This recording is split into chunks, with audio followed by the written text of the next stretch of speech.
So ayun mga pare ko, habang binubuo ko tong turbo, karoon lang ng konting problema. So awareness na rin to para dun sa mga magpapalit ng cartridge. So ayan, pakita ko sa inyo. So ayun, habang kinakabit ko tong nozzle ring dito sa cartridge na bago, so tignan nyo, ayan ako papakita.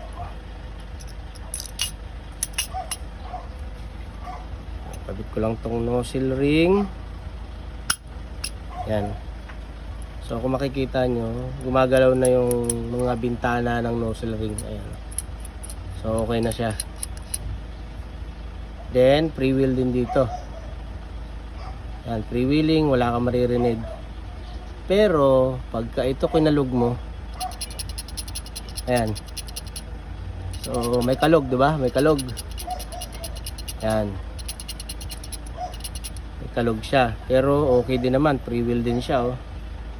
And makikita mo lapat din siya. Yan. So ang issue dito, wala dapat siyang kalog. So ano ba yung naging problema? So nakapix naman tong nozzle ring dito sa cartridge, pero may kalog. So ano yung problema? Yan.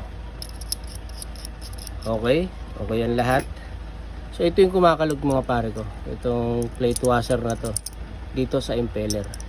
So dapat kasi ito ay lumapat dito sa bibig ng nozzle ring na to. Dapat dito siya lumapat para hindi siya umingay or tumunog. Ito yung naririnig natin eh. So ito yon mga pare ko, hindi siya umaabot dito. Yan, dapat lumalapat siya rito. Yan, dito dapat lalapat yan. Ito yung issue, hindi siya lumalapat kasi yung dowel na to ay mas mataas. So kabit natin ulit. Ito yung dowel. Yan.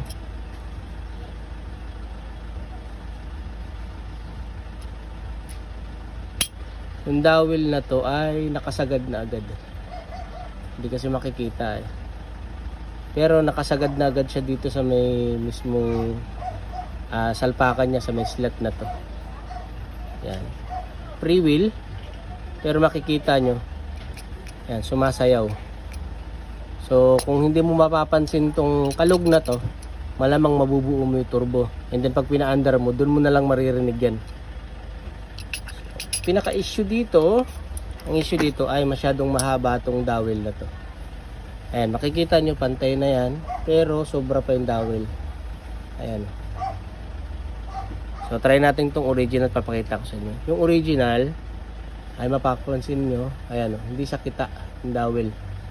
Tsaka pantay na pantay siya rito sa may pisngi nito. Ayan, tignan mo to, sobrang haba ng dowel. Ayan o, natatanaw nyo. So gagawin ko dito, ipapamasin shop ko pa to para matanggal na kapiraso itong dowel. So yan lang, awareness lang naman yan sa mga magkakabit ng cartridge, para hindi maikabit at baka biglang magtaka kung bakit maingay. Tama naman yung cartridge. So yun lang mga pare ko.